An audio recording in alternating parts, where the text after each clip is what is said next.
Saúdo-vos todos. Estou aqui fazendo esse vídeo numa quinta-feira à tarde. Agora são 15 horas e alguns minutos. Hoje é dia 3 de março. E nós vamos fazer o primeiro vídeo, ou o vídeo da primeira lição do segundo trimestre de 2016. Né? Hoje de manhã eu já fiz meu exercício de ciclismo, pedalei uns 20 quilômetros de subidas, né? São 15 subidas bem fortes. Eu quero incentivá-los a fazer algum tipo de exercício físico. Todos nós precisamos fazer, especialmente aqueles que, como eu, têm atividade sedentária, não é? Nesse semestre, na universidade, só darei aulas de educação à distância, portanto, só estarei sentado atrás de um computador.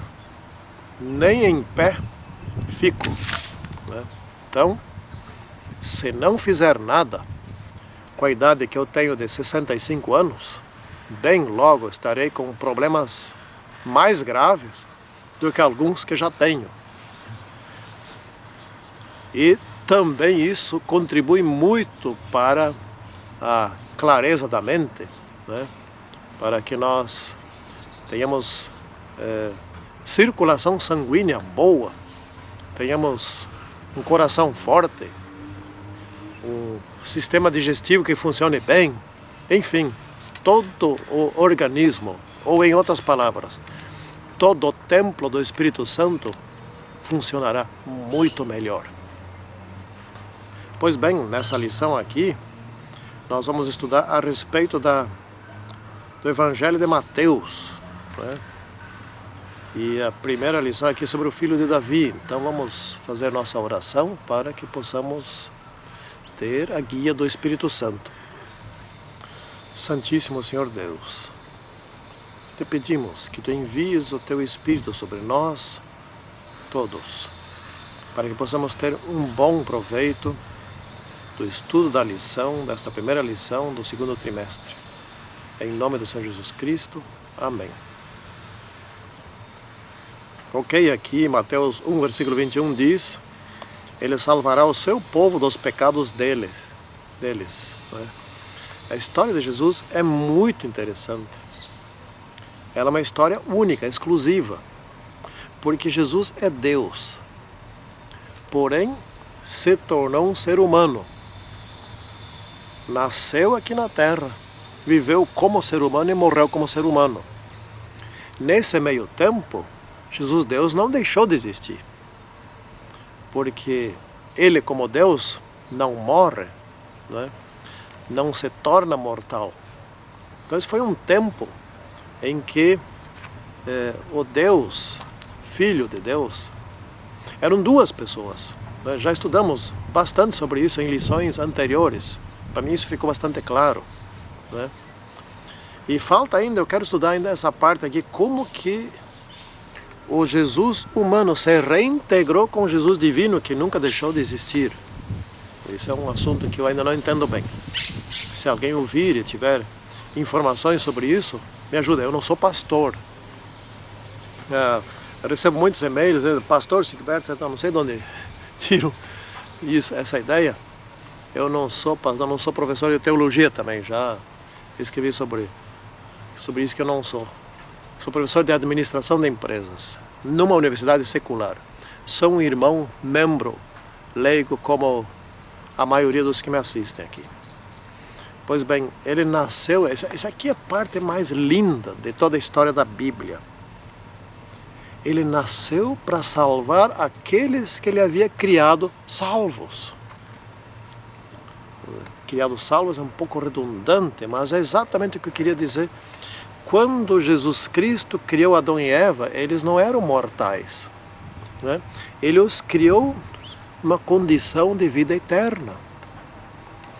Pois Jesus veio a essa terra, essa foi a promessa naquele exato dia que Adão e Eva pecaram.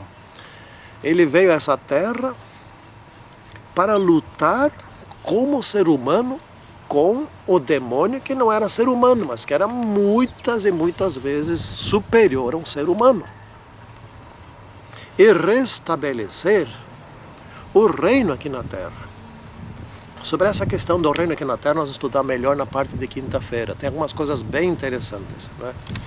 Então, esse ponto muito interessante aqui no início é que Jesus se tornou um ser humano. Veio aqui, eu fico imaginando, vá que esse ser humano tivesse falhado. Isso podia acontecer, isso não era cartas marcadas. Se fosse, então Satanás não aceitaria, e isso não seria nada justo, nada correto. O céu não pode fazer coisas incorretas. O céu não pode mentir, não pode enganar para fazer acontecer o certo, o que é bom. Não é assim.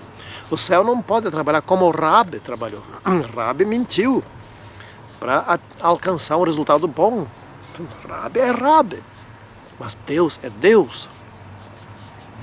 Então, esse risco havia.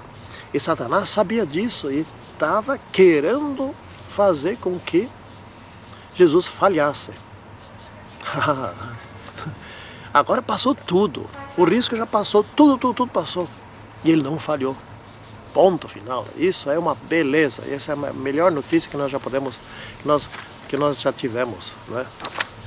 Bom, Jesus teve uma origem aqui na Terra humana. E Mateus foi aquele escritor que destacou a origem humana de Jesus. Assim como, no sentido contrário, e eles se complementam, João, o apóstolo João, escreveu a respeito da origem, da origem divina de Jesus e da sua condição divina, não é?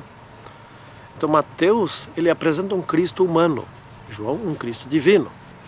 E os dois estão apresentando a coisa certa, não é?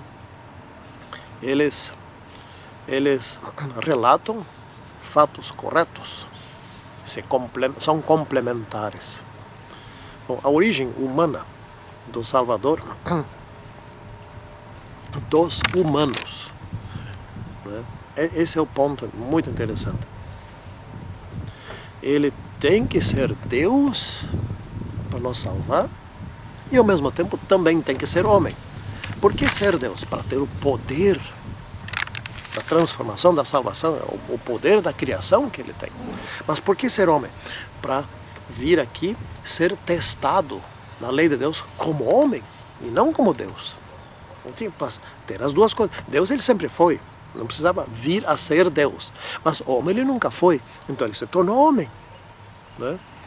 Por quê? Porque tinha que se tornar homem, repetimos, porque ele precisava provar para Satanás e para o universo inteiro que é sim bom, possível e positivo, de bons resultados, obedecer à lei de Deus. E isso ele teria que fazer como ser humano. E ele resolveu, sei lá, nos meus conceitos, até exagerar nesse aspecto, acho eu, porque ele se tornou homem na condição caída, na condição de mortal, não homem como Adão. Enfim, e as duas vezes que ele foi tentado ao extremo, que foi no deserto e na cruz, ele se deixou chegar ao limite das condições de vida. E ali que ele venceu. Será que precisava ser no limite? Mas foi.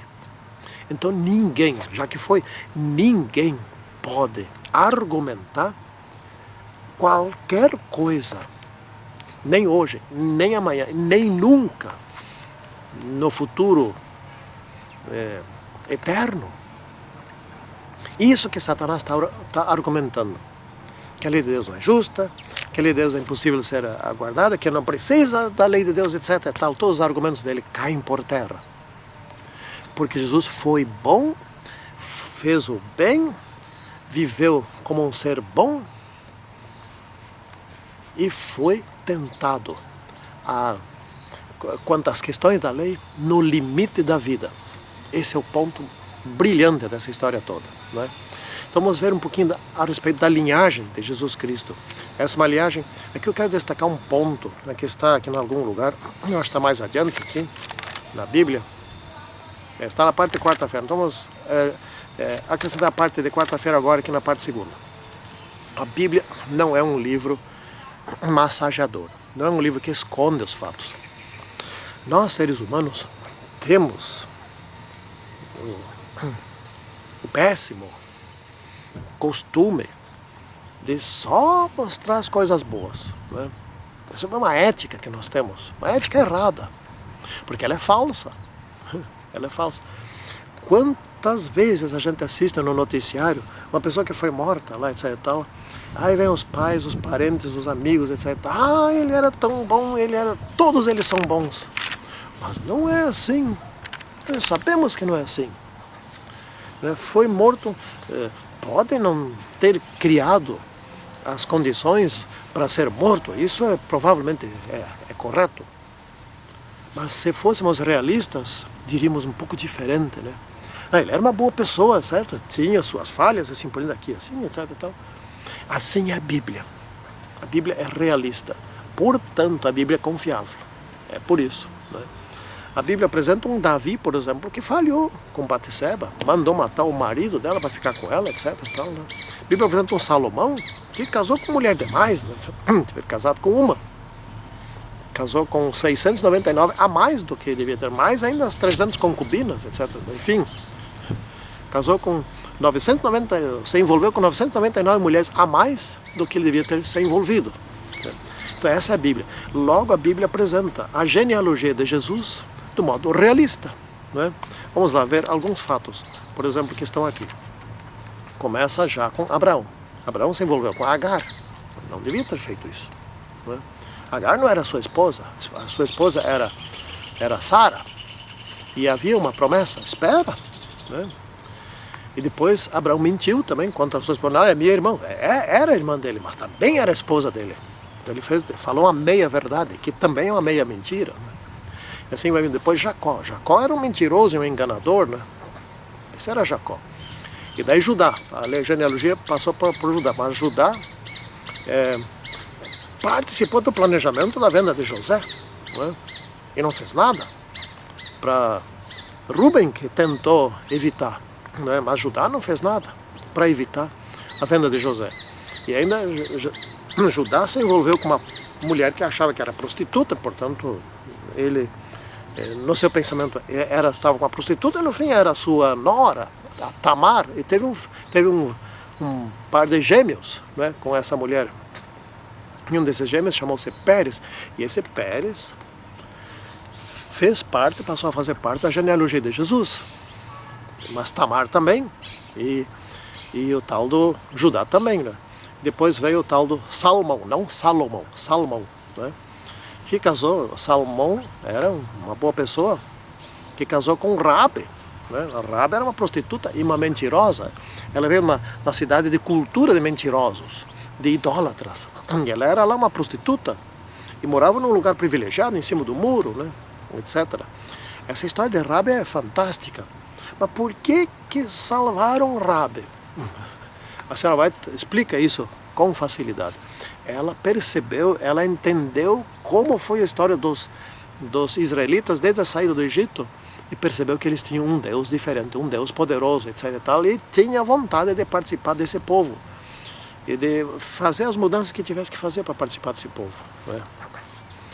E Deus conduziu os dois espias exatamente para a casa dela, né? Bom, ela mentiu. Era da sua natureza. É como costuma dizer o pastor Bulhão, gosto muito dessa parte. Ela estava crescendo, né? Ainda era uma mentirosa, mas deixou de ser mentirosa mais adiante. É isso que importa. A minha vida hoje é uma coisa, amanhã tem que ser melhor, depois amanhã melhor, e vai melhorando, melhor. Aí você está crescendo. Esse é o bonito da história. E Raabe deixou de ser prostituta, ela casou com Salmão, né? E teve um filho, e esse filho chamava-se Boaz, que também foi uma boa pessoa, e esse Boaz acabou casando com Rute, aquela moabita, que se tornou seguidora do Deus de Noemi, né? Que, quer dizer, o teu Deus é o meu Deus, o teu povo é o meu povo. Então essa estrangeira também passou a fazer parte. É uma coisa muito bonita isso. A Bíblia não esconde essas coisas. A Bíblia não apresenta todas as esposas dos ascendentes de Jesus, mas aquelas que se destacaram, ela apresenta. E essa Ruth aqui é uma história linda. Tem inclusive um livro pequeno, mas um livro é linda a história dela. Vale a pena ler, reler, etc. Depois veio o grande rei Davi, o homem segundo o coração de Deus. Sim, o rei Davi, mas que matou Urias, que era o marido de Batseba, para ficar com Batseba, né? Ele começou a fazer tudo errado, ele não se deu conta que continuou no erro. Batseba também fez uma coisa errada, né? Eu acho que ela também não devia estar tomando banho exposta aos outros verem. Não sei se ela não tomou banho, não sei, não está escrito, não li nada sobre isso, lá pelas tantas, para ser vista. O fato é que Davi a seduziu e ela se portou como se fosse uma prostituta. Não era prostituta, mas se portou como se fosse. E foi lá com Davi, deve ter gostado. Não é? E depois, não é que ela resolveu, ela engravidou e daí agora resolve como? Mandou matar Urias. Esse era o grande Davi, não é? Porém, Davi tinha algo de bom na sua vida. Ele se arrependia. Mas não pensava duas vezes para se arrepender. Por isso se tornou homem segundo o coração de Deus. Davi era um arrependedor, né? Depois veio o seu filho, Salomão. Agora não é Salomão, e sim Salomão.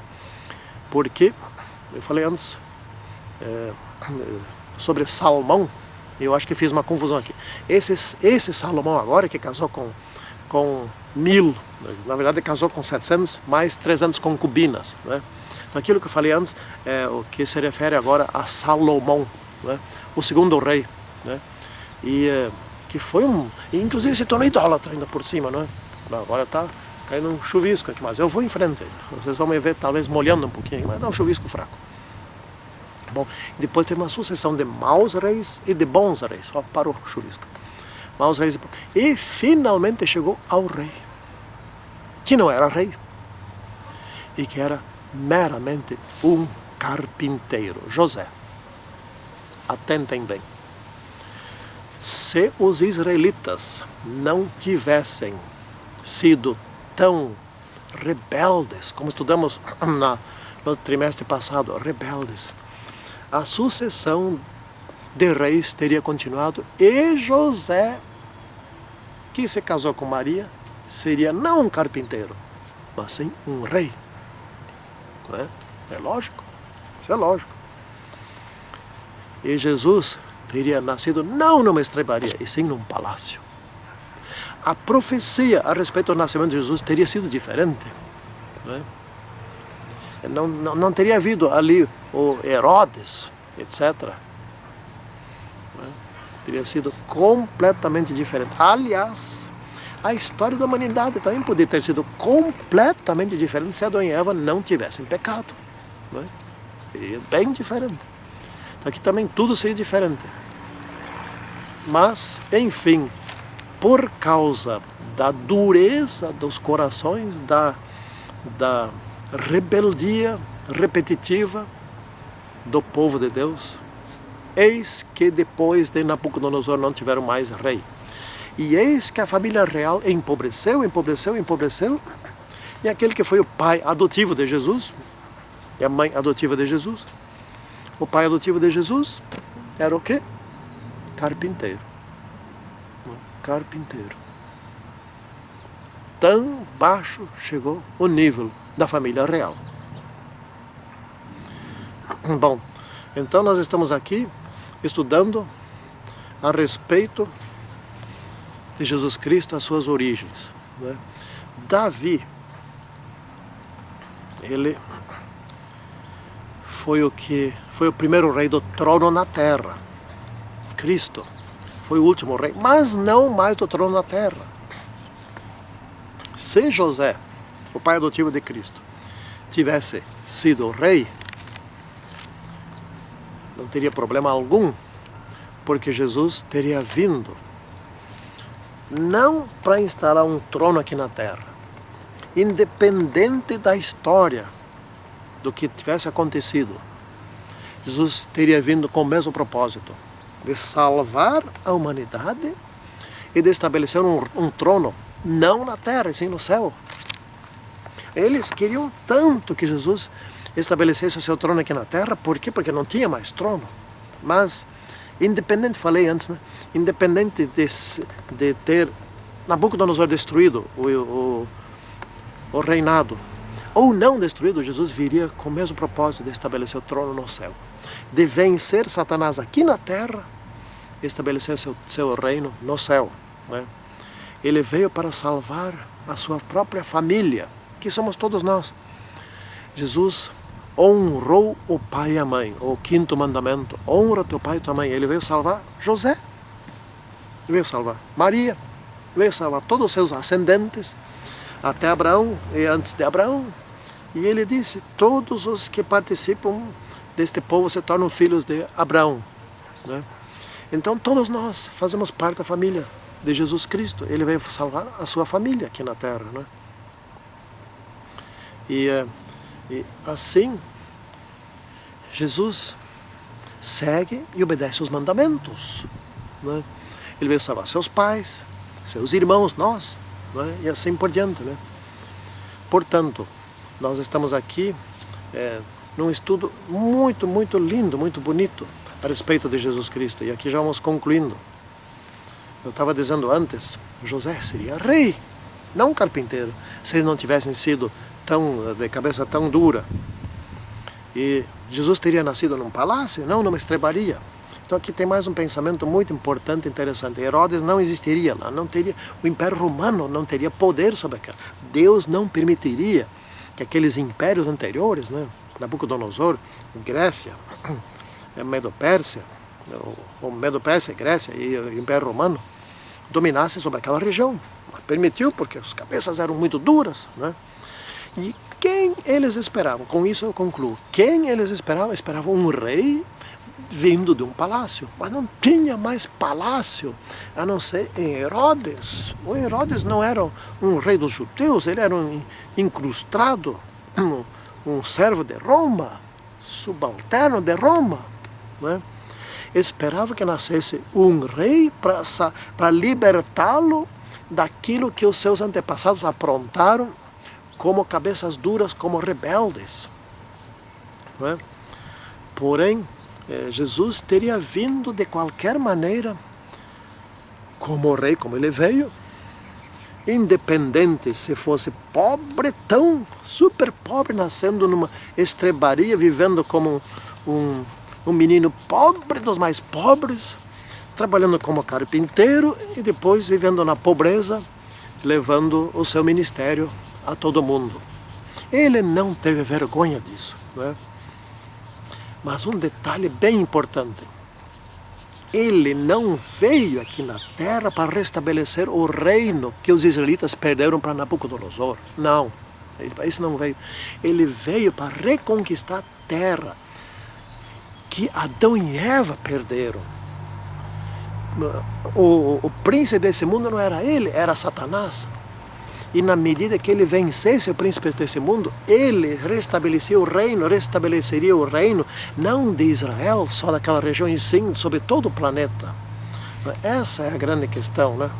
Jesus veio recuperar a terra e o reino de Israel, não o reino de Israel, e sim o reino sobre toda a terra, e unir o reino de toda a terra ao reino universal de todo o universo, que já era dele e sempre foi dele.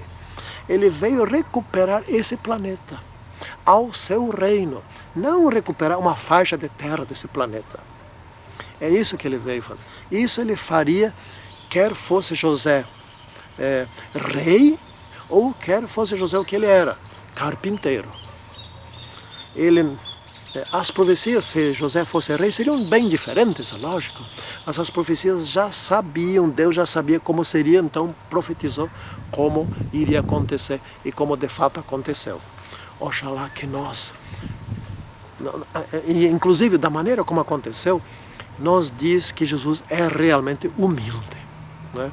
Que não se importa no lar onde nasce. E se esse lar só lhe pode oferecer uma estrebaria, não se importa. o grande Rei, é humilde. Que nós também sejamos. Amém. Santíssimo Deus, fica conosco, torna-nos humildes e submissos ao nosso grande Rei, em nome de Senhor Jesus Cristo. Amém.